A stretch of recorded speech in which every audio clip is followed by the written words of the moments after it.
Assalamualaikum anak-anak, sampurasun. Sebelum memulai video pembelajaran ibu,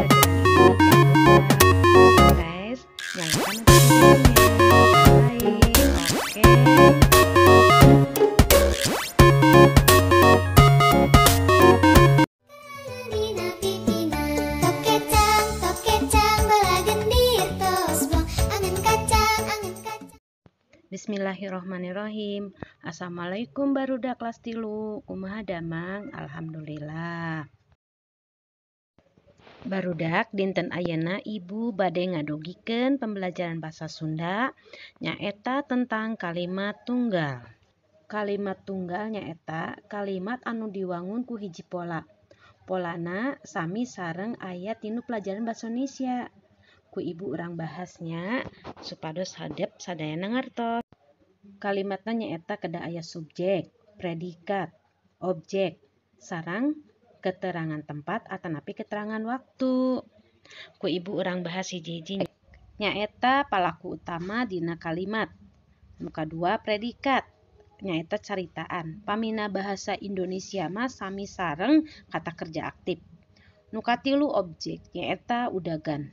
Pami ti bahasa Indonesia mah nyaeta target. Tiasa ditambihan ku keterangan tempat atanapi keterangan waktu. Janten kalimat tunggal teh diwangun ku subjek, predikat, objek sareng keterangan. Urang tinggal contoh kalimatna nya. Contohna Rita masak sop di dapur. Nah, Rita nyaeta sami sareng subjek. Masak predikat. Sop objek. Nah, sedangkan di dapur nyaeta keterangan tempat. Janten Rita masak sop di dapur teh aya subjek, predikat, objek sareng keterangan. Ngertos? Tah eta salah satu kalimat anu nganggo subjek, predikat, objek.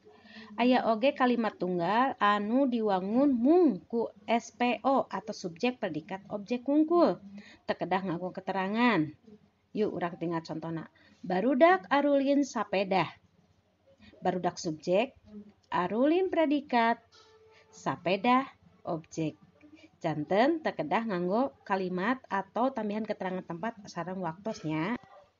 Gampang kan ngadamel kalimat tunggal teh?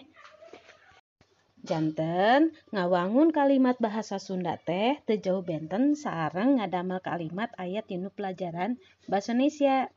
Hidup sadayana ayeuna kan tos terang kumaha carana ngadamel kalimat tunggal ku bahasa Sunda. Janten ayeuna ibu bade masihan tugas ka hidep.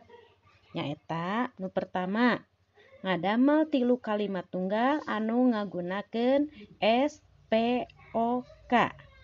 Teras nu kadua ngadamel 2 kalimat tunggal anu diwangun ku SPO hungkul. Mangga hidep diserat tas gitu bade dipotokeun mangga ka wali kelas atanapi ka ibu. Hatur nuhun. Tong hilapnya tugasna ngadamel 3 kalimat tunggal nu nganggo SPOK sareng ngadamel 2 kalimat tunggal nu nganggo SPO. Hatur nuhun. Wassalamualaikum.